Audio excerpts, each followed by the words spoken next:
எங்களுடைய வாழ்க்கையில் நாங்கள் திரும்பி பார்க்கும் பொழுது அவர் எங்களை நடத்துகிற நடத்துதல்கள் அற்புதமான நடத்துதல்கள் இல்லையா? எத்தனை பேர் அதை உண்மையாகவே அனுபவிச்சிருக்கிறீங்க? ஆண்டவருடைய நடத்தல்கள் எங்களுடைய வாழ்க்கையில் சந்தோஷம் ஆசீர்வாதங்கள் நிரம்பி வழிகிற நேரத்தில் மட்டுமல்ல, அவருடைய நடத்துதல்கள் அற்புதமானது. எங்களுடைய வாழ்க்கையில் மரண இருளின் பள்ளத்தாக்கு நேரங்களிலே, எங்களுடைய பிரச்சனைகளில், எங்களுடைய போராட்டங்களில் நாங்கள் நடக்கும் பொழுது அவர் எங்களை வல்லமையோடு நடத்துகின்ற அற்புதமான தேவனாக இருக்கின்றார். அவருடைய கரம் எங்களை நடத்துகிறதா இருக்கும். நாங்கள் முதலாவது வாரத்தில் பார்த்தோம், அவருடைய வல்லமைகள் எங்களுக்கு ஆண்டவர் தந்திருக்கின்றார். அவர் எப்படி வல்லமை உள்ளவரோ அவர் எங்களுக்கும் இந்த உலகத்திலே ஒரு ஜெயமுள்ள வாழ்க்கையை வாழுவதற்கு, அவருடைய சாட்சிகளாய் வாழுவதற்கு வல்லமைகளை தந்திருக்கின்றார். வார்த்தை என்கின்ற வல்லமையை குறித்து நாங்கள் முதலாவது வாரம் பார்த்தோம். சென்ற வாரம் நாங்கள் ஜெபம் என்கின்ற வல்லமையை குறித்து பார்த்தோம் இல்லையா? ஜெபம் என்கின்ற வல்லமை எங்களுடைய வாழ்க்கையில் அடைக்கப்பட்ட கதவுகளை திறக்கக்கூடிய வல்லமையாக இருக்கின்றது இல்லையா? எத்தனை பேருடைய வாழ்க்கையில் அடைக்கப்பட்ட கதவுகளை ஆண்டவர் ஜெபத்தினூடாக திறந்திருக்கின்றார். நாங்கள் எங்களுடைய நெருக்கத்திலே ஆண்டவரை நோக்கி கூப்பிடும் பொழுது எங்களுக்கு விசாலம் உண்டாகும்படிக்காக அடைக்கப்பட்ட கதவுகளை திறக்கிற தேவன், வாசல்களை திறக்கிறவர். ஆனால் சில கதவை போய் சாவியை போட்டு திறந்துடுவோம். ஜெபம் என்கின்ற சாவியை போட்டு திறந்துட்டு தள்ளினா கதவு திறப்படுதில்லை. சில வீட்டு கதவுகள், இப்போ முன் வீட்டு கதவுகள் எல்லாம், வீட்டில் முன்னுக்கு இருக்கிற கதவுகளுக்கு நீங்கள் சாவியை போட்டு திறந்தேன்டா சில திறப்படாது. ஏன்? அதுக்கு இன்னொரு தாப்பால் இருக்கும், இன்னொரு பூட்டி இருக்கும் இல்லையா?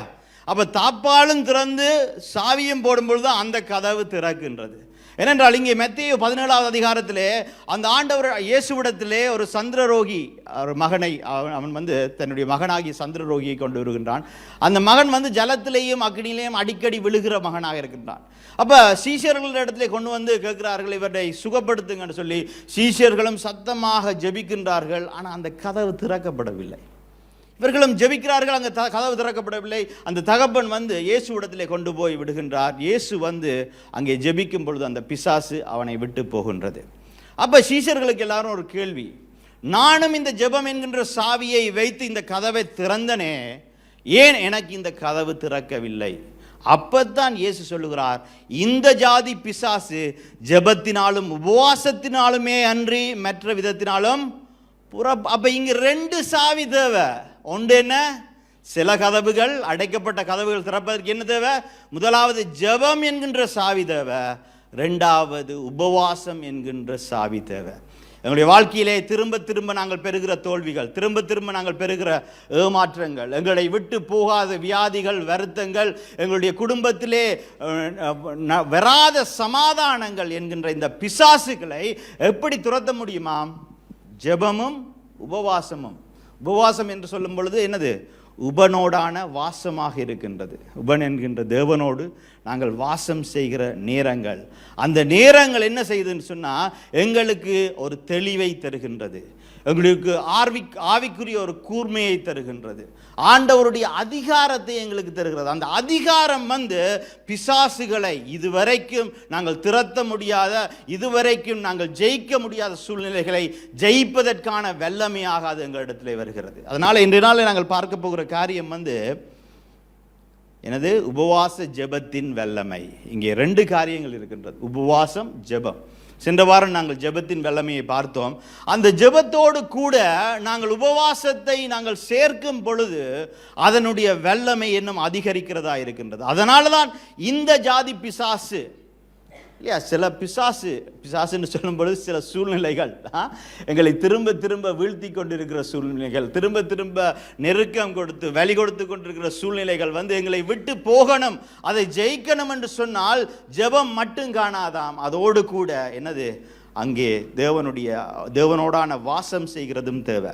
என்றால் உபவாசம் என்ன செய்கிறதுன்னு சொன்னால் எங்களுடைய சரீரத்தை, எங்களுடைய மாமிசத்தை எங்களை அடக்க எங்களுக்கு பழக்கி வைக்கின்றது.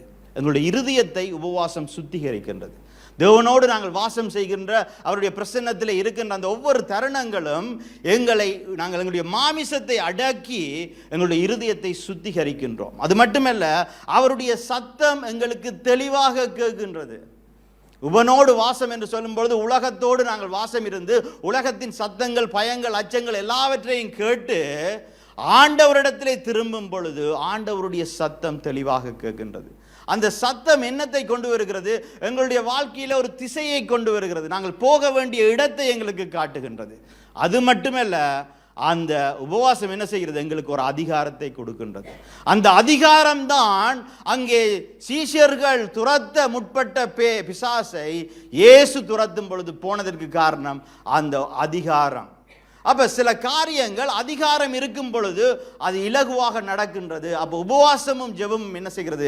எங்களுக்கு அந்த அதிகாரத்தை கொண்டு வருகின்றது. எங்களுடைய எல்லாருடைய வாழ்க்கையையும் திரும்பி பார்த்தோம் என்று சொன்னால் ஏதாவது ஒரு காரியம் எங்களால் முடியாததாகவே இருக்கின்றது, எங்களுக்கு தெரியாததாக இருக்கின்றது, எங்களை விட்டு போகாததாக இருக்கின்றது. ஏன் சில பாவ பழக்கங்களும் கூட, அடிமைத்தனத்தின் பாவ பழக்கங்கள் எங்களுக்கு விருப்பமாக இருக்கின்றது, அதை விட வேண்டும் என்று சொல்லி, ஆனால் நாங்கள் எங்களுக்குள்ளே சொல்லிக் கொள்ளுகிற காரியம் இதை விட முடியாமல் இருக்கின்றது என்று சொல்லி, அப்படிப்பட்ட பிசாசுகளை எப்படி துரத்தலாம்? ஜெபத்தோடான உபவாசம். அப்போ இந்த உபவாசம் என்பது முக்கியமான ஒரு காரியமாக இருக்கின்றது. அங்கே ஏசாயா 58வது அதிகாரத்திலே உபவாசத்தை குறித்து வேதம் என்ன சொல்லுகிறது என்பதை பார்ப்போம். ஏசாயா 58வது அதிகாரத்தில் 5வது வசனம்.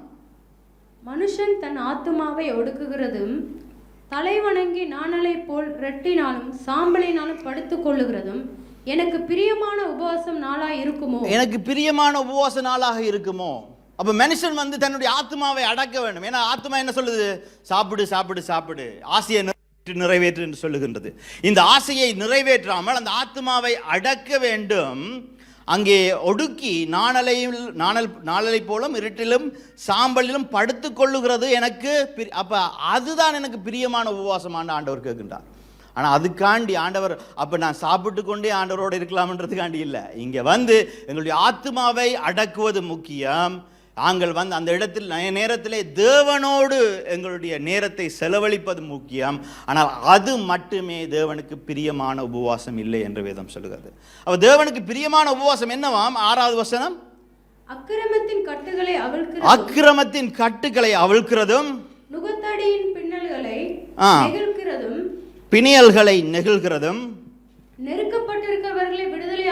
நெருக்கப்பட்டிருக்கிறவர்கள் விடுதலையாக வேண்டும், சகல நுகத்தடிகளும் உடைக்க வேண்டும். அதுதான் விசுவாசம் என்று இங்கே வேதம் சொல்லுகிறது.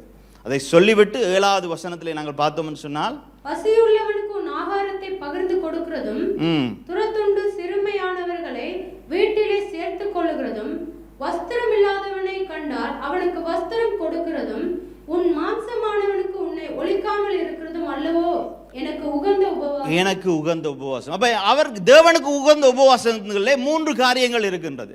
7வது வசனத்திலே சொல்லப்படுகிற காரியங்கள் நற்கிரியைகள். நாங்கள் நற்கிரியைகள் செய்கிறது. அந்த உபவாசத்திலே தேவனோடு நான் நேரம் செலவழிப்பது மட்டுமல்ல, அந்த நாட்களிலே நாங்கள் மனிதர்களுக்கு உதவி செய்யவும் நற்கிரியைகளும் செய்ய வேண்டும் என்று சொல்லுகிறது.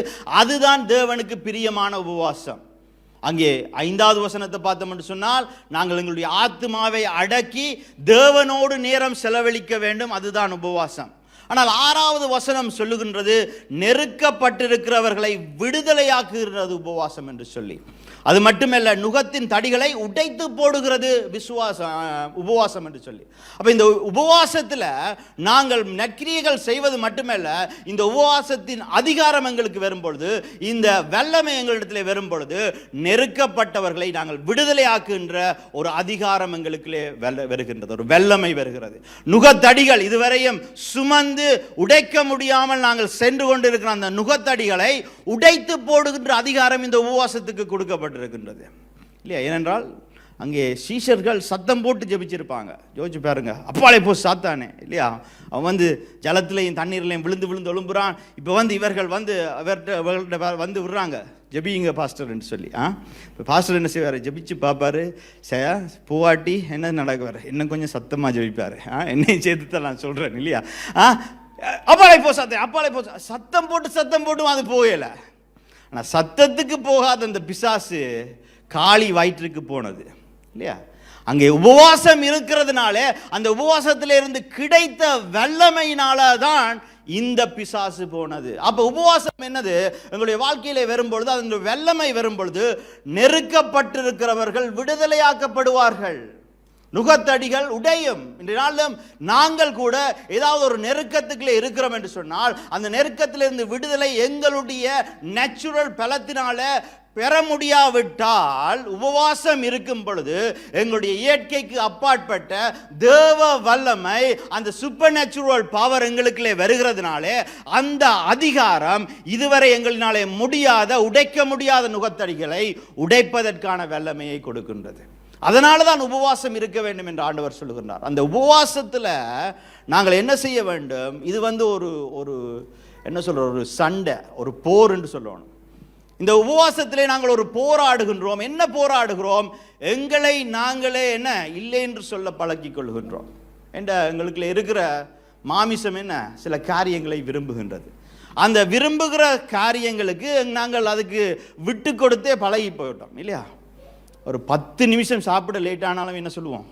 ஐயோ பசிக்குது, ஐயோ பசிக்குதுன்னு பெரிய சத்தமே போட்டுடுவோம் இல்லையா? பசிக்கு மட்டுமா அதை செய்கின்றோம்? பாவ பழக்கங்கள் எங்களுடைய மாமிசம் ஆசைப்படும் பொழுது அதற்கு நாங்கள் இலகுவாக விட்டு கொடுத்து விடுகின்றோம். அப்போ இந்த உபவாசம் என்பது என்னது? இந்த மாமிசம் விரும்புகிறதை நான் இல்லை என்று சொல்ல வேண்டும். அது எங்கே நடக்குது? இப்போ ஆத்துமாக்களே, ஆவிக்கும் மாமிசத்துக்கும் ஒரு போர் நடக்கின்றது. இந்த போரிலே நாங்கள் இல்லை என்பதும் அது வேணும் என்பதும் என்று சொல்லி இந்த உபவாச நாட்கள் வெறுமனே ஆண்டவரோடு ஜெபம் செய்கிற நாட்கள் மட்டுமல்ல, எங்களை நாங்கள் மறுரூபப்படுத்துகிற நாட்களாக இருக்கின்றது. அப்ப முதலாவது இந்த உபவாசம் வரும் பொழுது அதனுடைய வல்லமை வருகின்றது. அந்த வல்லமை நெருக்கத்திலே உள்ளவர்களை விடுதலையாக்கவும் நுகத்தின் தடிகளை உடைப்பதுமாக இருக்கின்றது. அப்ப அந்த உபவாசத்துக்கு இருக்கிற வல்லமை என்ன என்று சொன்னால், எதிரான ஆவிக்குரிய கோட்டைகளை தகர்க்கின்றது. ஆவிக்குரிய கோட்டைகள் என்று சொல்லும் பொழுது சத்ருவானவன் எங்களுடைய மனதிலேயே அநேக அரண்களை கட்டி வைத்திருக்கின்றான். யோசிச்சு பாருங்க, ஒரு 2 படைகளுக்குள்ளே ஒரு போர் நடக்குதுன்னு சொன்னால் எதிராளி என்ன செய்வான்? அங்கே அரண்கள், கோட்டைகளை கட்டி வைத்திருப்பான். அதே போல எங்களுக்கு எதிராக செயல்படுகிற சத்ருவாகிய சாத்தான் அங்கே கோட்டைகளை கட்டி வைத்திருக்கிறான். அந்த கோட்டைக்கு பின்னால இருந்து கொண்டு அவன் என்ன செய்கிறான்? எங்களை தாக்குகின்றான். மறைந்து கொண்டு, மறைமுகமாக இருந்து கொண்டு, தான் பாதுகாப்பாக இருந்து கொண்டு எங்களை தாக்கி கொண்டு இருக்கின்றான். இந்த தாக்குதல் எங்களுக்கு வலியாக, வேதனையாக, ஏமாற்றங்களாக, தோல்விகளாக எங்களுடைய வாழ்க்கையில் வந்து கொண்டே இருக்கின்றது. அப்ப இதை உடைக்கணும் என்றால் என்ன செய்யணும்? ஜெபம் மட்டும் போதாது. என்னது? உபவாசத்தோடான ஜெபம் தேவைப்படுகின்றது. உபவாசம் என்று நாங்கள் மாதம் மாதம் செய்கிறோம் என்று சொன்னால் அது சாதாரணமாக ஒரு சடங்கு நாளாக இருக்கக்கூடாது. ஏன்னா அது கொஞ்ச நாள் போனோன்னா எங்களுக்கு தெரியாமா, இது மாதத்தில் கடைசி உபவாச நாள், சடங்காக மாறிவிடும். உண்மையாகவே உபவாசம் இருக்கிறோமா? உண்மையாகவே உபனுடன் வாசம் செய்கிறோமா? உண்மையாகவே நாங்கள் ஜெபிக்கின்றோமா? உண்மையாகவே எங்களுடைய இருதயத்தை சுத்திகரிக்கின்றோமா? உண்மையாக அந்த நாளிலே நற்கிரியைகளை செய்கிறோமா? இதெல்லாத்தையும் நாங்கள் அறிந்து இருக்க வேண்டியவர்கள். அப்போ இங்கே இந்த கோட்டையை அவன் என்ன செய்கிறான்னு சொன்னாங்க, வாழ்க்கையில் இந்த உடைந்த உலகத்தில் உடைந்து போன ஜனங்களுக்கு மத்தியில் நாங்களும் உடைக்கப்பட்டவர்களாக வாழ்ந்து கொண்டிருக்கின்றோம். எங்களுக்கு எதிராக அவன் இந்த கோட்டையை கட்டி கொண்டிருக்கின்றான். பாவத்தில் கட்டி கொண்டிருக்கிறான். பாவத்தின் மத்தியிலே, சிந்தனை மத்தியில் அவன் கட்டி கொண்டிருக்கிறான். அது ஒவ்வொரு செங்கல்லாக கட்டி கொண்டிருக்கிறான். இப்போ திடீரென்று பார்த்தா அவன் எங்களுக்கு எதிராக ஒரு கோட்டையை அமைச்சு அந்த கோட்டைக்கிலிருந்து எங்களை தகர்த்து கொண்டிருக்கின்றான். இப்போ உபவாசம் என்ன செய்யும் பொழுது என்ன நடக்குது? இந்த கோட்டை தகர்க்கப்படுகிறது. இப்போ நீங்கள் சிட்டியில் பார்த்தீங்கன்னா பலமாடி கட்டிடங்கள் இல்லையா? இப்போ ஒரு பலமாடி கட்டிடங்கள் இடிந்து விழுகிறதை நீங்கள் பார்த்துருக்குறீங்களாப்பா? அதாவது அதை இடித்து விட்டு இன்னொரு கட்டிடம் கட்டணும்னு சொன்னால் அதை எப்படி இடிப்பாங்க? வெடிமருந்து வைத்து அதை இடிப்பார்கள் இல்லையா? அது அந்த வெடிமருந்து வெடிஞ்சோன்னா அது அந்த அழகாக அப்படியே கீழே கலாப்ஸ் ஆகி விழும். 10 வருஷம் எடுத்தது அந்த பலமாடி கட்டிடத்தை கட்டுவதற்கு. ஆனால் 10 வினாடியிலே அது உடைந்து விழுந்தது. அதே போல தான் சத்துரு ஒரு கெல்லா கட்டின கோட்டை நாங்கள் ஒரு உபவாச நாளில் அதை உடைத்து கூட வல்லமை உள்ளதாக இருக்கின்றது. அப்போ உபவாசம் என்பது தேவன் எங்களுக்கு தந்த ஒரு வல்லமை. எங்களுடைய எதிராளியை வீழ்த்துவதற்கு, எங்களுடைய சூழ்நிலைகளை ஜெயம் கொள்வதற்கு தரப்பட்ட ஒரு வல்லமையாக இருக்கின்றது. அங்கே இஸ்ரவேல் ஜனங்கள் எதிராக ஆமான் ஒரு பிளாட் போடுறான். என்னது? எல்லாரையும் கொண்டு போடுறதுக்கு எபிரேயரை. அப்போ எஸ்தர் என்ன செய்கின்றாள்? எஸ்தர் இப்போ ராஜாவை பார்க்க போகணும். சட்டத்துக்கு எதிராக ராஜாவை பார்க்க போனால் அங்கே ராஜா இவளை சாடிக்க கூட முடியும். அப்போ எஸ்தர் என்ன சொல்கிறான்? எல்லாரையும் கூப்பிட்டு சூசான் பட்டணத்திலே அங்கே நீங்கள் உபவாசம் இருங்கள் 3 நாளைக்கு என்று சொல்லிவிட்டு அவள் நானும் என்னுடைய தாதிமாரும் உபவாசம் இருக்கிறோம் என்று எஸ்தர் 4வது அதிகாரத்தில் 16வது வசனத்தில் சொல்லி போயிட்டு அங்கே போகும் பொழுது அங்கே ஒரு எதிராக கட்டப்பட்ட ஒரு கோட்டை வீழ்த்தப்படுகிறது. தானியேல் 10வது அதிகாரத்திலே நாங்கள் பார்க்கின்றோம், தானியேல் 3 வாரம் உபவாசம் இருக்கின்றான். அவன் உபவாசம் இருக்கும் பொழுது தேவன் அதற்கான பதிலை கொடுத்து அனுப்புகின்றார், ஒரு தெளிவை ஒரு திசையை கொடுத்து அனுப்புகின்றார். அப்போ உபவாசம் எங்களுடைய வாழ்க்கையில் இருக்கும் பொழுது எங்களுக்கு எதிரான கோட்டைகளை உடைத்து நறுக்குகின்றது. அதற்கு ஒரு வல்லமை உண்டு. ஜோனா அங்கே நினிவே பட்டணத்துக்கு சென்ற பொழுது நினிவே பட்டணத்தை அழிக்கும்படிக்காக ஆண்டவர் ஏற்கனவே என்ன செய்திருந்தார்? தீர்மானித்திருந்தார். ஆனால் அங்கே ஜோனா போன போது அந்த ஜனங்கள் எல்லோரும் என்ன செய்தார்கள்?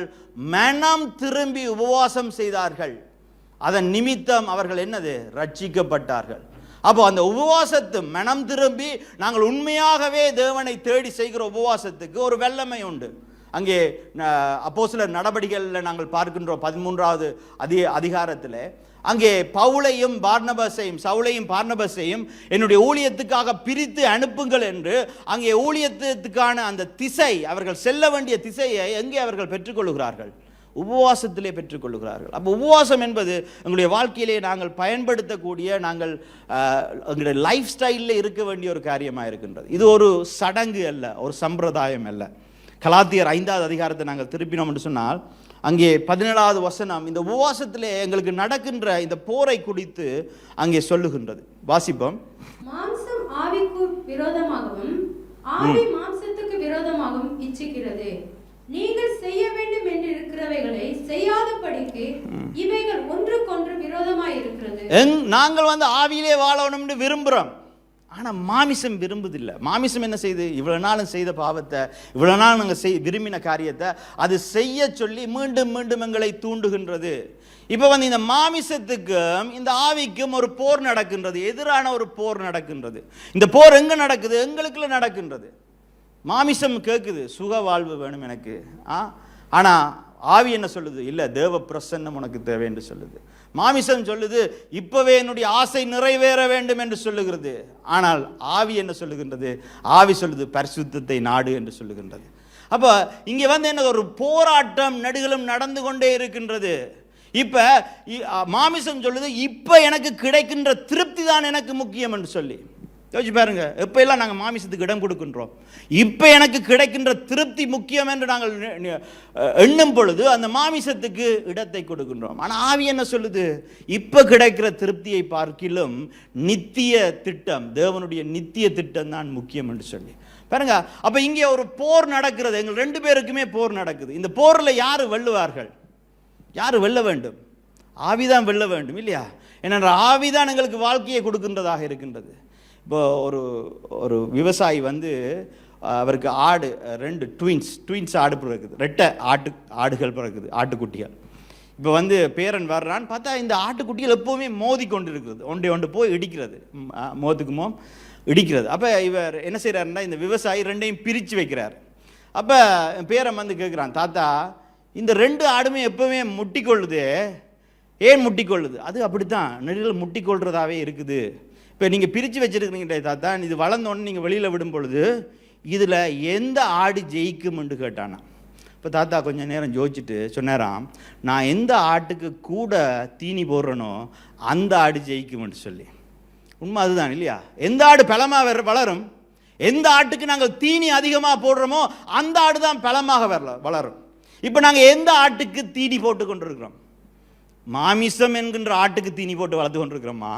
அதனுடைய ஆசைகளை, அது விரும்புகிற சுகத்தை, அது விரும்புகிற திருப்தியை, அது விரும்புகின்ற பாவங்களுக்கு நாங்கள் இடம் கொடுத்து கொண்டிருக்கிறோமா? தீனி போட்டு கொண்டிருக்கிறோமா? இல்லாட்டால் ஆவி சொல்லுகிற தேவ பிரசன்னத்தையும் நித்திய திட்டத்தையும் ஆண்டவருடைய பரிசுத்தத்தையும் நாடிக்கொண்டிருக்கின்றோமா? நாங்கள் எதற்கு தீனி போடுறோமோ அதுதான் ஜெயிக்க போகுது. இந்த நாளில் எங்களுடைய ஆவிக்குரிய வாழ்க்கை ஜெயிக்கணும் என்று சொன்னால் நாங்கள் என்ன செய்யணும்? ஆவிக்கு நாங்கள் தீனி போட வேண்டியவர்களாக இருக்கலாம். டாக்டர்கிட்ட போகிறீங்க, டாக்டர் சொல்கிறார், நீங்கள் நல்ல ஆட்டுக்கறியெல்லாம் சாப்பிட்டு உங்களுக்கு கொலஸ்ட்ரால் எல்லாம் கூடிட்டுது.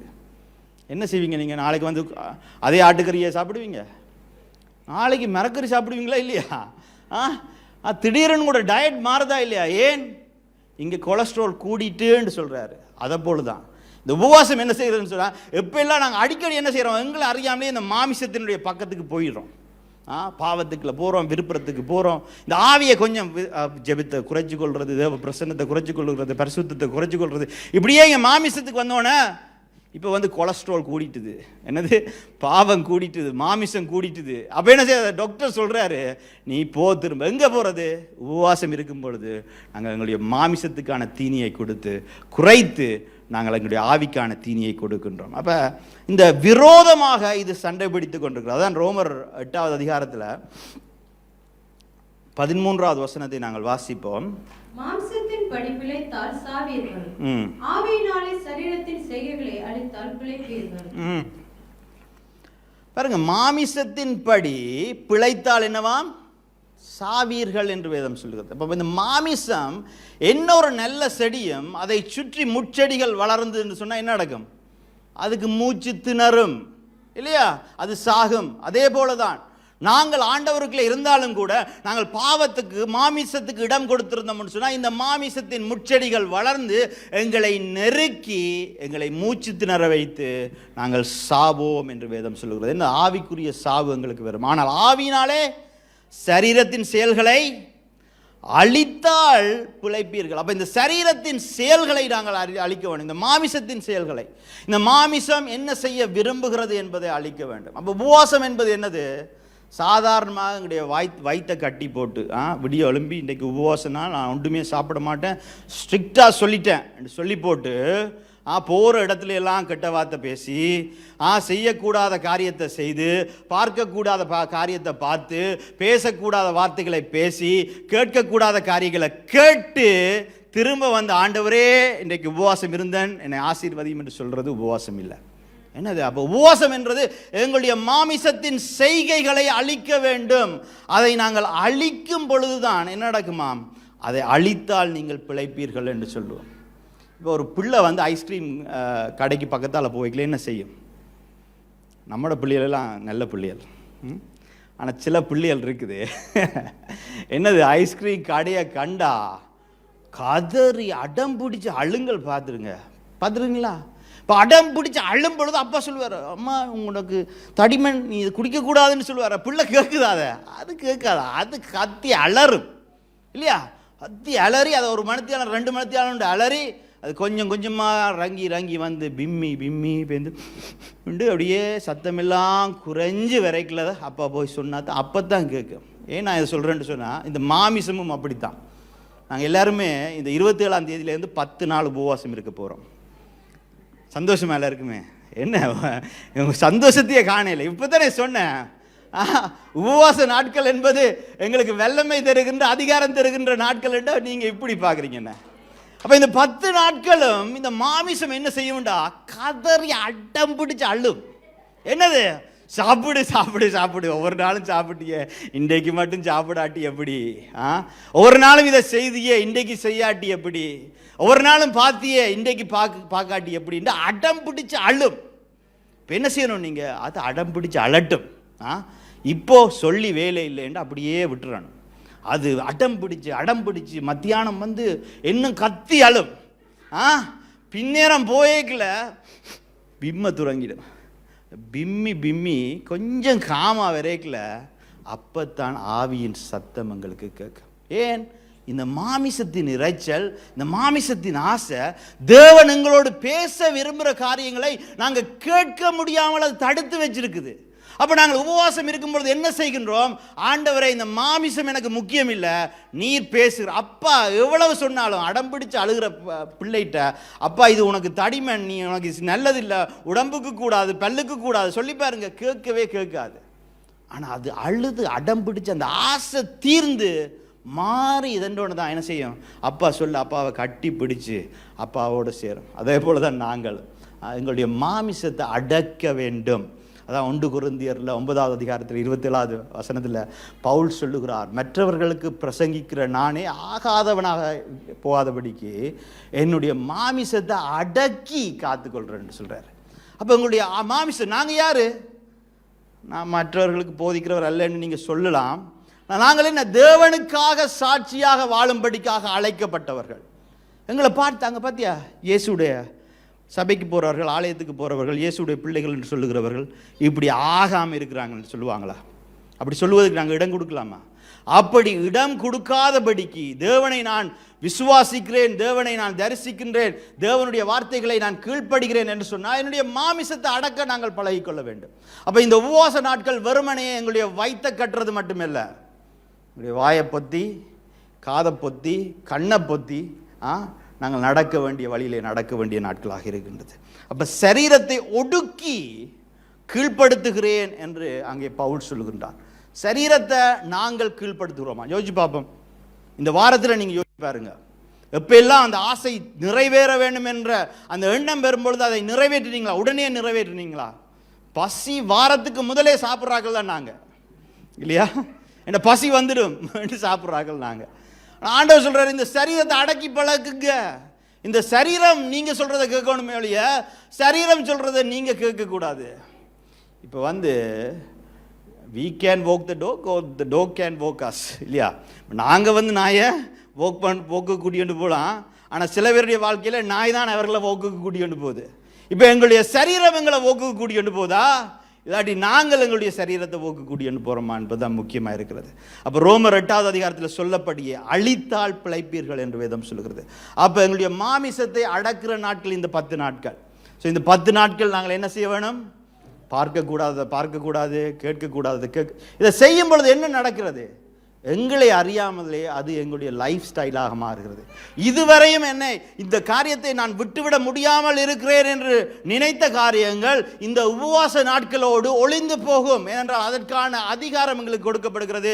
இந்த ஜாதி பிசாசை ஜெபத்தினாலும் உபவாசத்தினாலுமே அன்றி வேறொன்றினாலையும் துரத்த முடியாது என்று வேதம் சொல்லுகிறது, இல்லையா? அப்போ 2வது காரியம் என்னென்று நாங்கள் பார்த்தோம் என்று சொன்னால், எபேசியர் 6வது அதிகாரத்துக்கு திருப்பிக் கொள்வோம். 12வது வசனம்.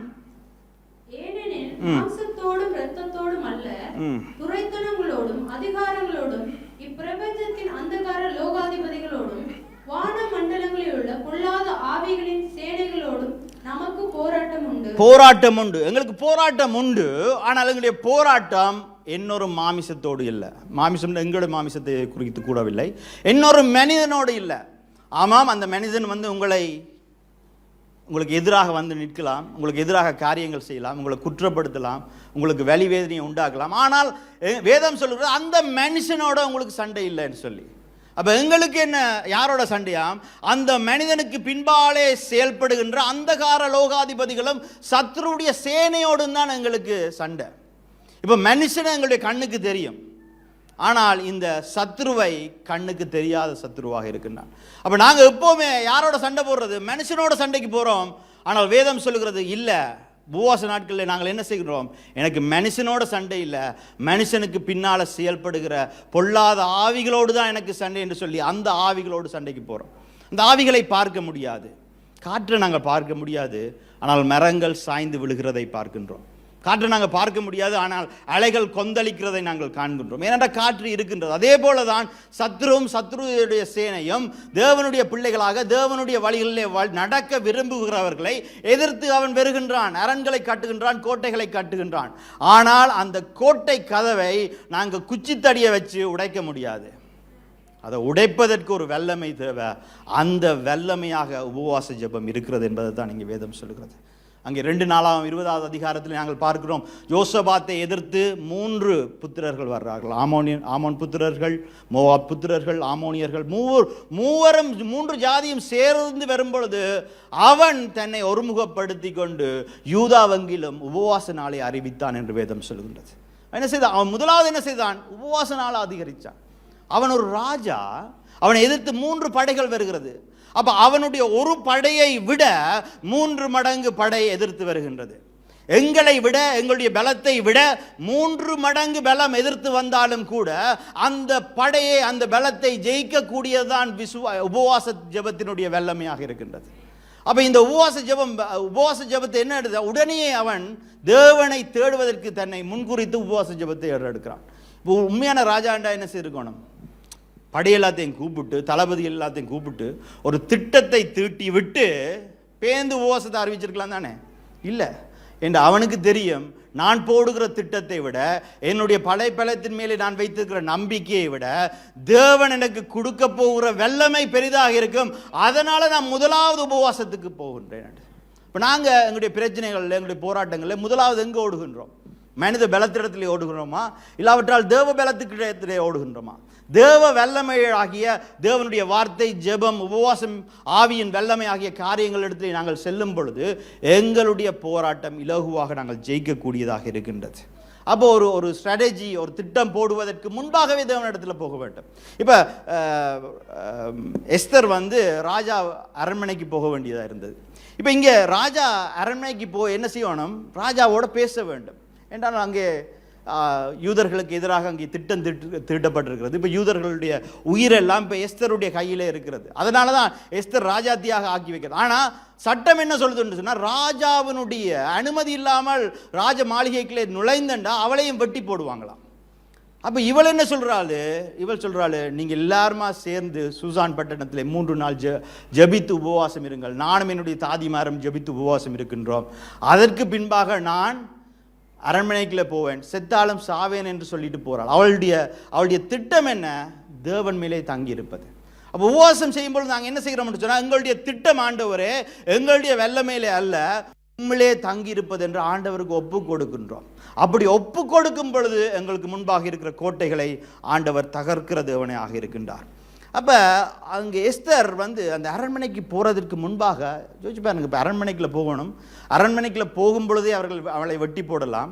இப்போ அரண்மனைக்கு போகிறது மட்டுமல்ல, இப்போ யூதர்களுக்கு தயவு ஏற்படும்படிக்காக ராஜாவோடு பேசி கலந்தாலோசித்து அங்கே காரியங்களை அவள் சாதிக்க வேண்டும். அப்போ அவள் என்ன, அதுக்கு என்ன தேவை? அதுக்கு ஒரு திட்டம் தேவை, ஒரு ஸ்ட்ராட்டஜி தேவை. அவள் என்ன பேச வேண்டும் என்பதை அறிய வேண்டும். இதெல்லாம் தெரிந்து கொள்வதற்காகத்தான் அவள் 3 நாள் உபவாசம் இருந்தார். சில வேளை நாங்கள் காரியங்களை எங்களுடைய பலத்தில், எங்களுடைய ஞானத்தில், எங்களுடைய அறிவில் உடனே போய் செய்ய பார்க்குறது. ஆனால் எங்களுடைய வாழ்க்கையில் முக்கியமான முடிவுகள், முக்கியமான காலங்களில் நாங்கள் என்ன செய்யணும்? உபவாசம் இருக்கும்பொழுது என்ன செய்கிறோம்டா, நாங்கள் தேவனுடைய சத்தத்தை கேட்பதற்கு எங்களை ப்ரிப்பேர் பண்ணுறோம். அதை ஆண்டவருடைய சத்தத்தை, அந்த தெளிவை எடுத்து ஆண்டவர் கொடுக்கின்ற அந்த டிரெக்ஷனை வச்சுக்கொண்டு நாங்கள் என்ன செய்கிறோம்? இப்போ அங்கே எங்களுடைய உலகத்தின் காரியங்களை இப்போ ஜெயிக்கின்றோம். அப்போ 2வது காரியம் என்னென்று நாங்கள் பார்த்தோம் என்று சொன்னால், உபவாசம் தேவ சத்தத்தை எங்களை கேட்க செய்கின்றது. இங்கே அண்டனா இருக்கிற காலத்தில் டிவி பார்த்தாக்களே யாராவது இருக்கிறீங்களா? நீங்கள் எல்லாம் யங்காக இருக்கிறபடியே நீங்கள் பார்த்துருக்க மாட்டீங்க போல இருக்குது. பாவம், அவர் மட்டும்தான் தலையாட்டுறாரு, தெரியாமல் தலையாட்டிட்டாரு. இப்போ ஊரில் கிரிக்கெட் மேட்ச் போய் கொண்டு இருக்கோம், சரியா? எல்லாருமே பார்த்து கொண்டு இருப்போம். திடீரென்று எல்லாம் ஆட தொடங்கிடும், லைனாக ஓடும். இப்போ என்ன செய்வோம்? அப்போ ஒருவர் வெளியால் போய் கூரையில் ஏறி மேலே இருந்தோண்டு அண்டனாவை திருப்பி கொண்டு சரியா என்ன உள்ளுக்குள்ளே இருக்கிறவர் சொல்ல, சரி இன்னும் கொஞ்சம் திருப்பு அங்கே இல்லை, சரி என்னது ஏன்னா சரியா அந்த அண்டனா அந்த ப்ராட்காஸ்டிங் இதை நேராக நின்றா தான் அது தெளிவான என்னது பிக்சர் இங்கே வரும். அதே போல் தான் உபவாசத்தில் என்ன செய்கிறோம்? நாங்கள் அண்டனா காத்துக்கும் உலகத்து போராட்டங்களுக்கும் அண்டனா திரும்பிட்டுது. எங்கேருந்து திரும்பிட்டுது? தேவனிடத்துலேருந்து திரும்பிட்டுது. இப்போ பிக்சர் எல்லாம் கிளியர் இல்லாமல் வருது, அங்கே இங்கே ஆடுது, கோடு வருது, கேட்குது இல்லை. ஏன் நாங்கள் என்னத்தை பார்க்குறோம்ன்றே தெரியாமல் உலகத்தில் வாழ்ந்து கொண்டிருக்கிறோம். இப்போ என்ன செய்கிறோம்? உபவாசம் இருக்கும்பொழுது என்ன செய்கிறோம்? நாங்கள் போய் திருப்புறோம். சரியா தெளிவாக தெரியுதா, கேட்குதா என்று சொல்லி ஆண்டவரிடத்தில் எங்களை நாங்கள் திருப்பிக் கொள்வதான உபவாச நாட்களாக இருக்கின்றது. அப்போ தேவ சத்தத்தை கேட்கிறதற்கு நாங்கள் ஒப்பு கொடுக்கிறோம். எரேமியா 29வது வசனத்தில் 29வது அதிகாரத்தில் வேதம் சொல்லுகிறது, நாங்கள் எங்களுடைய முழு இருதயத்தோடு தேவனை தேடினால் எங்களுடைய தேடுகையிலே அவரை கண்டடைவார். பாருங்க, யோசிச்சு பாருங்க. நீங்கள் ஏதாவது துளைச்சிட்டு தேடி இருக்கிறீங்களா? ஏதாவது காரியத்தை துளைச்சிட்டு தேடும் பொழுது எப்படி தேடுவீங்க? கிடைக்கணும்னு தான் தேடுவீங்க. ஆனால் எல்லா நேரங்களையும் அது கிடைக்குமா? இல்லை, எல்லா நேரங்களையும் கிடைக்காது. ஆண்டவர் சொல்கிறார், நீ முழு இருதயத்தோடு என்னை தேடினால் தேடுகையில் நீ கண்டடைவாய், கட்டாயம் கண்டடைவாய். அப்போ இந்த 10 உபவாச நாட்கள்லேயும் நாங்கள் எப்படி ஆண்டவரிடத்தில் வரணும்? எங்களுடைய முழு இருதயத்தோடு என்னுடைய தேடுகையிலே நான் ஆண்டவரை கண்டடைவேன், அவருடைய சத்தம் எனக்கு கேட்கும், அந்த சத்தம் என்னுடைய வாழ்க்கையின் திசையை எனக்கு அறிவிக்கும் என்கின்ற அந்த நிச்சயத்தோடு நாங்கள் வர வேண்டும். சங்கீதக்காரன் சொல்லுகிறான், அமர்ந்திருந்து நானே தேவன் என்பதை அறிந்து கொள்ளுங்கள் என்று வேதம் சொல்லுகிறது. அப்போ இந்த 10 நாட்களும் என்னது? அமர்ந்திருந்து தேவனை அறிந்து கொள்ளுகிற நாட்கள். அதற்கு நாங்கள் முதலே ப்ரிப்பேர் பண்ணணும் இல்லையா? என்ன எல்லாருக்குமே சோழி இருக்குது, சுழட்டு இருக்குது. இது எல்லாத்தையும் விட்டு அந்த 10 நாட்களில் எப்படி ஆண்டவரோடு நேரம் செலவழிக்க போகிறேன், எப்படி நான் என்னுடைய இருதயத்தை நான் சுத்திகரிக்க போகின்றேன், எப்படி அவருடைய பிரசன்னத்துக்குள்ளே நான் இருக்க போகிறேன், எப்படி ஜெபிக்க போகிறேன் என்று நாங்கள் திட்டமிட்டு நாங்கள் செய்கிற 10 நாள் உபவாசமாக இது இருக்க வேண்டுமாக இருக்கிறது. யோவேல் 2வது அதிகாரத்தில், யோவேல் தீர்க்கதரிசி எழுதின புஸ்தகத்தில் 12வது அதிகாரம் சொல்லுகிறது, ஆதலால் நீங்கள் இப்பொழுதே உபவாசத்தோடும் அழுகையோடும் புலம்பலோடும் உங்கள் முழு இருதயத்தோடும் என்னிடத்திலே திரும்புங்கள் என்று கர்த்தர் சொல்கிறார். உபவாசத்தில் என்ன செய்யணும்? முழு இருதயத்தோடு ஆண்டவரிடத்திலே திரும்ப வேண்டும். எங்களோட ஆண்டனாவை முழு இருதயத்தில், அங்கே கொஞ்சம் உலகத்துக்கு கொஞ்சம், இங்கே வேலையில் கொஞ்சம் இல்லை, ஆண்டவரிடத்திலே நேராக எங்களை திருப்புகின்ற நாட்கள் தான் இந்த உபவாச நாட்களாக இருக்கின்றது. ஒரு மாணவன் தன்னுடைய முக்கிய பரீட்சைக்கு எப்படி ஃபோக்கஸாக கவனத்தோடு அவன் முழு இருதயத்தோடு படிக்கிறானோ, அதே போல் உபவாச நாட்களிலே நாங்கள் தேவனை முழு இருதயத்தோடு தேடுகிற நாட்களாக இருக்கோம். இங்கே நாங்கள் பார்க்கிறோம், அழுகையோடும் புலம்பலோடும் திரும்புங்கள் என்று சொல்லி. அப்போ இந்த 10 நாள் ஒரே அழுகையாக தான் இருக்க போகுது வீட்டில். இது என்ன அழுக? சோகத்தில் அழுகிறியா? கஷ்டத்தின் அழுகையா? ஆண்டவரே எனக்கு இப்படியெல்லாம் நடந்துட்டு ஆண்டவரே புலம்புறது அந்த புலம்பலையா சொல்கிறார் ஆண்டவர். ஒரு குழந்தை அழும். எதற்கு அழும்னு சொன்னால் பசியில் அழும். அந்த குழந்தை பசியில் அழுவதற்கு காரணம் அதற்கு ஆகாரம் தேவை முதலாவது. 2வது அது தன்னுடைய தாயின் கவனத்தை ஈர்ப்பதற்காக அது அழுகின்றது. உபவாசம் என்பது நாங்கள் ஆவிக்குரிய பசியிலே தேவனை நோக்கி கதறுகிற அழுகை. என்னுடைய தேவனுடைய கவனம் என்மேல் விழ வேண்டும் என்று அவரை தேடி கண்டடைய வேண்டும் என்கின்ற அழுகையை குறித்து தான் இந்த இடத்திலே சொல்லப்படுகிறது.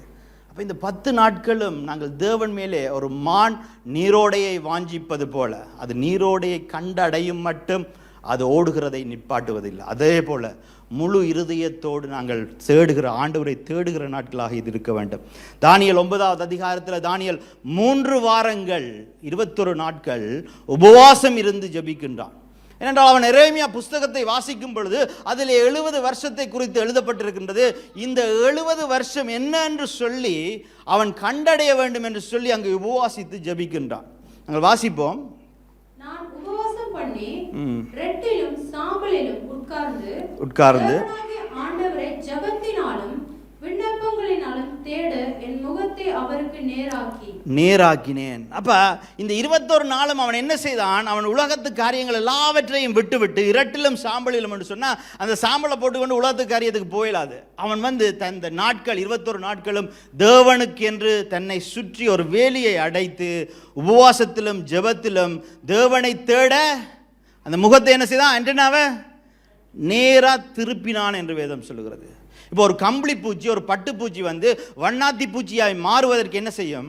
அது தன்னை சுற்றி ஒரு கூட்டை கட்டி அந்த கூட்டுக்குள்ளே அது மறுரூபப்பட்டு வண்ணாத்தி பூச்சியாக வெளியில் வரும்.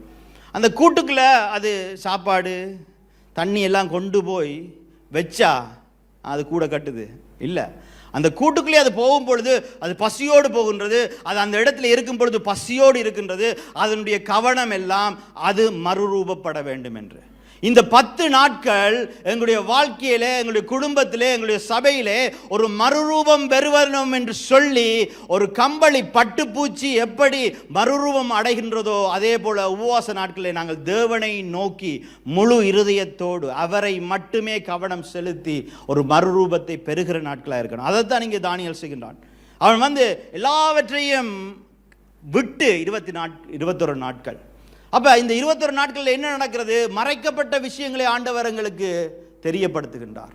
எங்களுடைய வாழ்க்கையின் காலகட்டங்களை, நடக்க போகிற காரியங்களை குறித்து ஆண்டவர் எங்களுக்கு வெளிச்சத்திலே கொண்டு வருகின்றார். இந்த உபவாச நாட்களிலே தேவனுடைய திட்டம் எங்களுக்கு தெளிவாக கிடைக்கிறதா இருக்கின்றது. அப்போ இந்த 21 நாட்களும் அவன் உபவாசம் இருந்த பொழுது என்ன நடக்குது என்பதை பார்ப்போம். தானியேல் 21வது வசனத்தை வாசிப்போம். அப்படி நான் ஜெபம் பண்ணி கொண்டிருக்கும் போது முதல் தரிசனத்திலே நான் கண்ட புருஷனாகிய காபிரியேல் வேகமாய் பறந்து வந்து அந்திப்பழியின் நேரமாகிய வேளையில் என்னை தொட்டான். இப்போ ஜெபம் பண்ணி கொண்டே இருக்கிறார். உபவாச நாட்கள் நடந்து கொண்டே இருக்கின்றது. அப்போ வந்து யார் வராரு? காப்ரியல் என்கின்ற தேவதூதன் ஆண்டவரினாலே அனுப்பப்பட்டு வருகின்றான். நாங்கள் உபவாச ஜெபம் இருக்கும் பொழுது எங்களுக்கான பதிலை தேவதூதர்கள் கொண்டு வருகிறவர்களாக இருக்கிறார்கள். அங்கே 22வது வசனத்தில் என்ன சொல்கிறது? அவன் எனக்கு தெளிவுண்டாக்கி என்னோடு பேசி அறிவை உணர்த்தும்படி. அப்ப இந்த உபவாச நாட்களில் நாங்கள் தேவனை தேடும் பொழுது, உபவாசம் இருந்து தேடும் பொழுது ஆண்டவர் எங்களுக்கு ஒரு தெளிவை தருகின்றார். இதனாலே வாழ்க்கையை குறித்து, எதிர்காலத்தை குறித்து, எங்களுடைய குடும்பத்தை குறித்து, பிள்ளைகளை குறித்து, எங்களுடைய தொழிலை குறித்து ஒரு தெளிவற்ற தன்மையிலே நாங்கள் இருக்கிறோமாயின் தெளிவை பெறும்படிக்காக நாங்கள் உபவாசம் இருக்க வேண்டும். எங்களுடைய ஊழியத்திலே ஆண்டவர் எதற்காக என்னை அழைத்தார், எதற்காக இந்த தேசத்தில் என்னை கொண்டு வந்தார் என்ற அறிவு இல்லாமல், தெளிவில்லாமல் நாங்கள் இருக்கிறோம் என்றால் உபவாசம் இருக்க வேண்டும். உபவாசம் இருக்காமல் எனக்கு தெளிவில்லை என்று சொல்ல முடியாது. ஏனென்றால் அவர் தெளிவுபடுத்தி பேசி அறிவை உண்டாக்கி 23வது வசனத்தில் நாங்கள் பார்த்தோம் என்று சொன்னால் தரிசனத்தை அறிவிக்கின்ற தேவன். இந்த 21 நாள் உபவாசத்திலே எங்களுக்கு தேவன் எங்கள் மேலே வைத்திருக்கிற தரிசனம், எங்களுடைய குடும்பத்தின் மேலே வைத்திருக்கிற தரிசனம், ஏன் இந்த சபையின் மேலே வைத்திருக்கிற தரிசனத்தை இந்த 10 நாட்களிலே ஆண்டவர் எங்களோடு பேசுவார், தெளிவுபடுத்துவார் என்பது என்னுடைய ஒரு நிச்சயமான நம்பிக்கையா இருக்கிறது. அந்த நம்பிக்கையோடு நாங்கள் வர வேண்டும். 23வது நாங்கள் வாசிப்போம். நீ மிகவும் பிரியமானவன், நீ வேண்டிக்கொள்ள, நீ அந்த தொடங்கின பொழுது என்னதாம் ஆண்டவர் கட்டளை. அங்க பாரு, தானியேல் வந்து உபவாசம் தொடங்கிட்டான். கேப்ரியலே நீ போன்னு சொல்லி கட்டளையிட்டு ஆண்டவர் முதலாவது நாளே அனுப்பிட்டாராம். அவன் வந்து சேருவதற்கு 21 நாட்கள். ஏனென்றால் சத்ருவோடு அவன் போராடி வர வேண்டியதாக இருந்தது. பாருங்க, அங்க முதல் வருகிற காரன் நீ பிரியமானவன் என்று கேப்ரியல் சொல்லுகின்றார். இதனால அநேகர் எங்களுக்கு ஒரு சத்தம் போதும் எங்களுடைய வாழ்க்கையை மாற்றுறதுக்கு. ஏனென்றால் அநேகர் நாங்கள் அன்புக்காக ஏங்கி கொண்டிருக்கின்றோம், ஒரு அக்செப்டன்ஸுக்காக ஏங்கி கொண்டிருக்கிறோம். இந்த உபவாசம் இருக்கும் பொழுது ஆண்டவருடைய ஒரு சத்தம், நீ எனக்கு பிரியமானவன், நீ எனக்கு பிரியமானவள் என்று வருகிற ஒரு சத்தம் காணும் எங்களை மறுரூபப்படுத்துறதுக்கு. பாருங்க, அவர் சொல்லுறதே நீ மிகவும் பிரியமானவன் என்று சொல்லி தரிசனத்தை அறிவிக்கின்றார். அந்த தரிசனம் என்னது? 770 490 வருடங்களுக்கான அவன் வந்து கேட்டது வந்து இந்த பாபிலோனுடைய சிறையிருப்பில் இருந்து இஸ்ரவேல் ஜனங்கள் எப்ப திரும்புவார்கள், இந்த 70 வருஷத்துக்கான தீர்க்க தரிசனத்தை கேட்டு தான் அவன் ஜெபிச்சான். ஆனால் ஆண்டவர் எதை கொடுத்தா தெரியுமா? அந்த 70 வருஷம் மட்டுமல்ல, மேசியாவுடைய வருகை மட்டுமாக இஸ்ரவேல் ஜனங்கள் எல்லாம் இந்த பூமியிலே பாவத்துக்கு அடிமையாக இருக்கிற எல்லோருடைய சிறையிருப்பையும் திருப்புகின்ற இரட்சகர் வருகிறதற்கான தரிசனத்தை ஆண்டவர் அங்கே தானியேலுக்கு அறிவித்தார். ஆண்டவர் வந்து அப்ப நாங்கள் கேட்பதற்கு நினைப்பதற்கும் அதிகமாக தந்து எங்களை தெளிவுபடுத்தி அறிவு தருகின்ற தேவனாக இருக்கின்றார். இப்போ எல்லா சிட்டிலையும் வந்து ஒரு சென்டர் பாயிண்ட் இருக்கும், சென்டர் பாயிண்ட் டவர் இருக்கும் இல்லையா? சிட்னியில் ஒரு சென்டர் பாயிண்ட் டவர் இருக்குது. ஒவ்வொரு நகரத்துக்கு போனீங்கன்னு சொன்னால் அந்த சென்டர் பாயிண்ட் வந்து உச்சத்தில் கட்டியிருப்பார்கள். அது வந்து என்ன, ஒரு ஒப்சர்வேஷன் செய்கிறதுக்காக கட்டப்பட்ட ஒரு கட்டிடம். இப்போ நீங்கள் அந்த மேலே போகும்பொழுது என்ன நடக்குது? கீழே இருந்து சிட்னி சிட்டியை பார்க்குறத விட அந்த டவரில் இருந்து சிட்னி சிட்டியை பார்க்குறது வந்து வித்தியாசம். அதனால தான் டூரிஸ்ட் எல்லாரும் என்ன செய்கிறார்கள், வந்த உடனே சிட்டியை பார்க்கணுமா, எங்கே டவரில் ஏறி இருந்து எல்லாத்தையும் பார்ப்பாங்க. அதை போல தான் நாங்கள் உபவாசம் இருப்பதற்கு முன்பாக நாங்கள் இங்கே நிலத்தில் இருந்து எல்லாத்தையும் பார்க்குறோம், உங்களுடைய வாழ்க்கையை பார்க்குறோம். எல்லாம் கன்ஃபியூஸ்டாக இருக்குது. இது என்னது ஏமாற்றமாக இருக்குது, இது எங்கே போகிறது என்று தெரியலை, எல்லாமே கன்ஃபியூஷனாக இருக்குது. ஆனால் ஆண்டவர் என்ன செய்கிறார்? உபவாசம் இருக்கும்பொழுது ஆண்டவர் அப்படியே எங்களை மேலே கொண்டு போய் ஆண்டவர் எங்களை தெளிவுபடுத்துகின்றார். எங்களுடைய வாழ்க்கையை குறித்து, எங்களுடைய நடத்தைகளை குறித்து, எங்களுடைய வாழ்க்கையில் ஆண்டவர் செய்ய போகிற காரியங்களை குறித்து ஆண்டவர் தெளிவுபடுத்துகிறதா இருக்கின்றது. அதனால் அந்த இடத்துல உபவாசம் தேவைப்படுகிறதா இருக்கின்றது. அப்ப தேவ நோக்கத்தை, தேவ திட்டத்தை, தேவ தரிசனத்தை உபவாசம் எங்களுக்கு தெரிவிக்கின்றது மட்டுமல்ல, அந்த தரிசனம் எங்களுடைய வாழ்க்கையிலே நிறைவேறுவதற்கான, அதை துரிதப்படுத்துவதற்கான வல்லமையும் அந்த உபவாசத்துக்கு உண்டு. அப்போ 3வது காரியத்தை நாங்கள் பார்த்து முடித்துக் கொள்வோம். தேவ நோக்கத்தை துரிதப்படுத்துகிறதாக இருக்கின்றது. அப்போஸ்தலர் 13வது அதிகாரத்தில் 2வது வசனத்தை நாங்கள் வாசிப்போம். அப்ப ஆதி சபை வந்து ஆராதனை செய்து உபவாசித்துக் கொண்டிருந்தார்கள். அப்ப பர்னபாவும் சவுலும் ஊழியத்திலே எந்தெந்த திசைக்கு போகணும் என்பதை ஆண்டவர் எப்ப அறிவிக்கின்றாரு? உபவாசத்திலே அறிவிக்கின்றார். அவர்கள் வந்து ஆராதித்து உபவாசித்துக் கொண்டிருந்தார்கள். இப்போ உபவாசம் என்பது ஒரு இவெண்ட் இல்லை, அவர்களுடைய வாழ்க்கையில் இருக்கிற ஒரு லைஃப் ஸ்டைல். பாருங்கள், இன்றைய நாளில் எங்களோட வாழ்க்கையில் ஜெபம், வேதம் வாசித்தல், உபவாசம் ஒரு லைஃப் ஸ்டைலாக இருக்குதா, இல்லாவிட்டால் சபையில் அறிவிச்சா செய்கிற காரியமாக இருக்கா? நாங்கள் எங்களை நோக்கி கேட்க வேண்டும். ஏன்னா அங்கே வந்து அவர் லைஃப் ஸ்டைல், அந்த லைஃப் ஸ்டைலில் அவர்கள் வாழும் பொழுதுதான் ஆண்டவருடைய வசனம் சொல்லுகிறது. வசனம் வந்து சொல்லுகிறது, பர்னபாவையும் சவுலையும் பிரித்து திசைக்கு அனுப்புங்கன்னு சொல்லி. பர்னபாவும் சவுலும் ஏற்கனவே தேவனினாலே அழைக்கப்பட்ட மனுஷர்கள், ஆனால் அவர்கள் எங்கே போவது என்று தெரியாமல் இருந்தார்கள். இதனால் இந்த இடத்துல நாங்கள் எல்லோருமே அழைக்கப்பட்டவர்களாக இருக்கின்றோம். தேவனினாலே அவருடைய பரலோக திட்டத்துக்காக அழைக்கப்பட்ட நாங்கள், ஆனால் நாங்கள் எங்கே போகணும் என்ற திசை தெரியாமல் நாங்கள் இருக்கின்றோம். அப்போ இந்த திசை எப்போ தெரியப்படுகின்றது? ஆண்டவரோடு உபவாசிக்கும் பொழுது ஆண்டவர் அவர் எங்கள் மேலே வைத்திருக்கிற திட்டத்தை துரிதப்படுத்தி அதற்கான தெளிவான பாதையை எங்களுக்கு கொடுக்கிறவராக இருக்கிறார். நாங்கள் எல்லாருமே அழைக்கப்பட்டவர்கள், நாங்கள் எல்லாருமே ஒரு விதை. இந்த விதை ஆண்டவருக்கு என்று சொல்லி நாங்கள் விதைக்கப்பட்டிருக்கின்றோம். ஆனால் இந்த விதைக்கப்பட்ட விதை வளருவதற்கு ஒரு மழை தேவை, தண்ணீர் வந்து அந்த விதையின் மேலே விழும்பொழுதுதான் அது துரிதமாக வளருகின்றது. அதே போல எங்களுடைய வாழ்க்கையிலே இருக்கின்ற தேவனுடைய சித்தம், திட்டம் எப்போ துரிதமாக நிறைவேறுகின்றது? உபவாசம் என்கின்ற மழை எங்களுடைய வாழ்க்கையிலே வரும் பொழுது அது துரிதப்படுத்துகிறதாக இருக்கின்றது.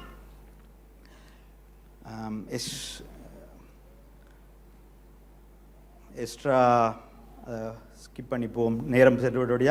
சங்கீதம் 35வது அதிகாரத்தில் 13வது வசனத்தை பார்ப்போம். அவர்கள் வியாதியாய் இருந்தபோது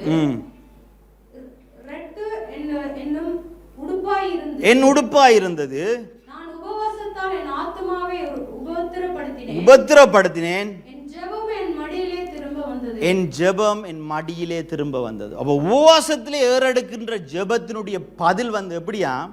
மடியில திரும்ப வருமா.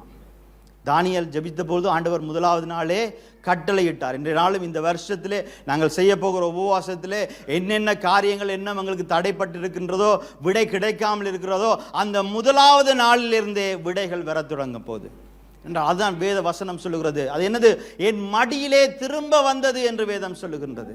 அப்போ அது திரும்ப வருகிறது. ஆனால் எல்லா நேரங்களிலும் மடியிலே திரும்ப வருகிறதா என்ற ஒரு கேள்வியும் இருக்கிறது. அது மடியில் திரும்ப வர வேண்டும் என்று சொன்னால் நாங்கள் தேவ சித்தத்துக்கு ஏற்ற ஜெபங்களை ஜெபிக்கிறோமா என்பதும் இருக்குது. ஏன்னா அங்கே இதே சங்கீதக்காரன் தான் அங்கே 2 சாமுவேல் 12வது அதிகாரத்திலே அவனுடைய பிள்ளை, தாவீதனுடைய பிள்ளை வந்து வியாதிப்பட்டு இருக்கின்றது. இப்போ இந்த வியாதிப்பட்டிருக்கிற பிள்ளைக்காக அவன் என்ன செய்கின்றான்? ரட்டு எடுத்து சாம்பலில் இருந்து உபவாசித்து ஜெபிக்கின்றான். 7 நாட்கள் செல்லுகின்றது. 7வது நாளில் அவன் எதற்காக உபவாசித்து கொண்டிருந்தானோ அந்த பிள்ளை மரித்து போகின்றது. இப்போ இந்த பிள்ளை மரித்த விஷயத்தை வேலைக்காரர்கள் தாவீதுக்கு வந்து சொல்றதுக்கு பயப்பட்டு கொண்டு நிற்கிறாங்க. ஏன்? அவன் உபவாசம் இருந்து ஜெபிக்கின்றான். யோசிச்சு பாருங்க, நாங்களும் எவ்வளோ கஷ்டப்பட்ட ஒரு காரியத்துக்காக ஜெபிக்கும் பொழுது அந்த காரியம் ஆகவில்லை என்ற வார்த்தை வரும்பொழுது எவ்வளவு வேதனை வருகின்றது. எங்களை உடைத்து போடுகிறதா இல்லையா? அப்போ இந்த வேலைக்காரர்கள் யோசிச்சு கொண்டிருக்காங்க. அப்பொழுது அவன் என்ன சொல்கிறான்? அப்பொழுது தாவீது அந்த பிள்ளைக்காக தேவனிடத்தில் பிரார்த்தனை பண்ணி உபவாசித்து உள்ளே போய் ரா முழுவதும் தரையிலே கிடந்தான். 19வது வசனம் என்ன சொல்கிறது? தாவீது தன் ஊழியக்காரர் ரகசியமாய் பேசிக் கொள்ளுகிறதை கண்டு பிள்ளை செத்து போயிற்று என்று அறிந்து தன் ஊழியக்காரரை நோக்கி, பிள்ளை செத்து போயிற்றோ என்று கேட்டான். செத்து போயிற்று என்றார்கள். அப்பொழுது தாவீது தரையை விட்டு எழுந்து பூசிக்கொண்டு தன் வஸ்திரங்களை மாற்றி கர்த்தருடைய ஆலயத்தில் பிரவேசித்து பணிந்து கொண்டு தன் வீட்டுக்கு வந்து போஜனம் கேட்டான். அவன் உடனே என்ன செய்யறான்? பிள்ளை செத்துட்டு 7 நாள் உபவாசம் இருந்து ரெட்டு எடுத்து அங்கே சாம்பல்ல இருந்து கேட்ட அந்த ஜெபத்துக்கான பதில் கிடைக்கவில்லை. நாங்கள் எல்லாரும் என்ன செய்திருப்போம்? இன்னைக்கு ஆலயத்துக்கு வந்திருப்பீங்க. நீங்கள் கேட்ட காரே கிடைக்காட்டி கூட நீங்கள் ஆலயத்துக்கு வரது, நாங்கள் ஆலயத்துக்கு வரதை நிறுத்தி கொள்ளுகிற ஆக்கள் நாங்கள் இல்லையா? ஏண்டா நான் கேட்ட ஆண்டவரே நான் வரையில, இன்றைக்கு நான் லீவு, நான் உங்களோட கோவமாக இருக்கிறேன், கோவம் தீர்ந்தோன்னு தான் நான் இனி ஆலயத்துக்கு வருவேன்னு சொல்லுவேன். ஆனால் இங்கே அவன் என்ன செய்கிறான்? அவன் ஆலயத்துக்கு போகிறான். இந்த பக்குவம், இந்த ஆவிக்குரிய மெச்சூரிட்டி அவனுக்கு எங்கே வந்தது? அந்த உபவாச நாட்களில் வந்தது. அந்த உபவாச நாட்களிலே அவனுடைய இருதயத்தோடு தேவன் பேசியிருப்பார். அவனுடைய இருதயம் பதப்பட்டிருக்கும். எதற்கு பதப்பட்டிருக்கும்? ஆண்டவரே, என்னுடைய வாழ்க்கையில் என்ன நடந்தாலும் உம்முடைய சித்தத்தின்படி நடந்தால் அதை நான் ஏற்றுக்கொள்ளுகின்றேன். என்னுடைய வாழ்க்கையிலே நீர் நல்ல திட்டங்களை வைத்திருக்கிறீர், நன்மையான திட்டங்களை வைத்திருக்கிறீர். சில நாட்கள் எனக்கு ஏமாற்றம் பெறும், சில வேளைகளிலே எனக்கு தோல்விகள் வரலாம், சில நாட்களிலே நான் நினைத்தது நடக்காமல் போகலாம். ஆனால் முடிவிலே கர்த்தர் எனக்காய் ஒரு நல்ல திட்டத்தை வைத்திருக்கிறீர் என்ற எண்ணம் அந்த உபவாச நாட்களில் அவனுக்கு வந்தபடினால அதை மெச்சூர்டாக ஹேண்டில் பண்ணினான். ஆனால் பாருங்க, அந்த உபவாச நாட்கள் எங்களை வணைகின்றது, எங்களை மறுரூபப்படுத்துகிறது, எங்களை உருவாக்குறது. அதனால் நாங்கள் உபவாசிக்க வேண்டியவர்களாக இருக்கின்றோம். இந்த நாளிலும் கூட நாங்கள் ஒரு முடிவெடுப்போம். இந்த 10 நாட்கள் இதை நாங்கள் சாதாரண உபவாச நாட்களாக இல்லாமல் நாங்கள் அதற்கு திட்டம் போட்டு எங்களுடைய வாழ்க்கையில் ஒரு மறுரூபத்தை கொண்டு வருகிற, ஒரு ஆவிக்குரிய வளர்ச்சியை கொண்டு வருகிற, சத்துருவுடைய கோட்டைகள் தகர்க்கப்படுகின்ற, என்னுடைய வாழ்க்கையிலே தேவன் வைத்திருக்கிற திட்டங்கள் துரிதப்படுத்துகின்ற 10 நாட்களாக இருக்கட்டும். இந்த 10 நாட்களில் நாங்கள் ஒவ்வொரு நாளும், இது முக்கியமாக இந்த 10 நாட்களில் நாங்கள் பார்க்க போகிற காரியம் குடும்பத்தை குறித்து பார்க்க போகின்றோம். அதாவது ஆண்டவர் சபையை உருவாக்குவதற்கு முன்பாகவே குடும்பத்தை உருவாக்கினார் என்று வேதத்திலே நாங்கள் பார்க்கின்றோம். அப்போ ஒவ்வொரு குடும்பமும் ஒவ்வொரு சபை ஆண்டவருடைய கண்களிலே. அப்போ அந்த குடும்பத்துக்கான காரியங்களை இந்த 10 நாட்கள் நாங்கள் பார்த்து உபவாசித்து ஜெபிக்க போகின்றோம். ஸோ இது குடும்பமாக நீங்கள் பங்கு கொள்ளுகிற ஒரு காரியமாக இருக்கின்றது. இதற்கு தயார்படுத்தி ஒரு மறுரூபம் பெற வேண்டும், ஒரு விடை பெற வேண்டும், ஒரு வாசல் திறக்கப்பட வேண்டும் என்ற உறுதியோடு கலந்து கொள்ளும்படியாக எல்லாரையும் கேட்டுக்கொள்கிறோம். ஸோ இந்த நாளிலும் கூட நாங்கள் கண்களை மூடி நாங்கள் ஒப்பு கொடுத்து நாங்கள் ஜெபிப்போம். ஆண்டவரிடத்திலே உபவாச ஜெபத்தின் வல்லமையை நாங்கள் கேட்டோம். இந்த நாளிலும் நாங்கள் எங்களை ஆயத்தப்படுத்துவோம். அவருக்கு நேராக எங்களுடைய முகத்தை திருப்ப, எந்த காரியத்தை குறித்து இந்த உலகம் முடியாது என்று சொல்லுகிறதோ, எந்த காரியத்தை குறித்து என்னுடைய இருதயமே எனக்கு இயலாது என்று சொல்லுகிறதோ, அதை செய்து முடிக்கின்ற வல்லமை தேவனுக்கு உண்டு. அந்த வல்லமையை, அந்த அதிகாரத்தை, எல்லாவற்றுக்கும் மேலாக தேவ சத்தத்தை தெளிவாக கேட்கின்ற நாட்களாக இந்த உபவாச நாட்கள் இருக்கட்டும் என்று நாங்கள் ஒப்பு கொடுப்போம். இந்த உபவாச நாட்களிலே நானும் என்னுடைய வீட்டாரும் கர்த்தரையே சேவிப்போம், கர்த்தரினாலே ஆசீர்வதிக்கப்படுவோம் என்ற அந்த நிச்சயத்தோடு நாங்கள் ஒப்புக்கொள்ளுப்போம். இல்லை தகப்பனே, நன்றி என்று சொல்லுகிறோம் அப்பா. கர்த்தர் வல்லமை நிறைந்தவர், எங்களுடைய வாழ்க்கையை மறுரூபப்படுத்தக்கூடியவர்கள். இன்றைய நாளில் நாங்கள் ஆண்டவரே தரையிலே ஊர்ந்து செல்லுகிற பட்டுப்பூச்சிகளாக இருந்தாலும் கூட நாளைய தினத்திலே ஆண்டவரே கர்த்தர் எங்களை மறுரூபப்படுத்தி ஆண்டவரே இந்த உலகத்திலே பறக்கிற ஆண்டவரே பட்டாம்பூச்சிகளாக நீங்கள் மாற்றுவீர்கள். அதற்கு ஆண்டவரே இந்த உபவாசம் உதவி செய்யும். நான் என்னுடைய சரீரத்தை அடக்கி ஒடுக்கி வாழ என்னை ஒப்பு கொடுக்கிறேனப்பா. கர்த்தர் எனக்கு உதவி செய்யும் தகப்பனே ராஜா. என்னுடைய மாமிச விருப்பங்களுக்கு நான் இடம் கொடுக்காதபடிக்கு நடக்க கர்த்தர் எனக்கு உதவி செய்யும், என்னை பலப்படுத்தும். நன்றி என்று சொல்லுகிறோம் இயேசுவின் நாமத்தினாலே. ஆமென்.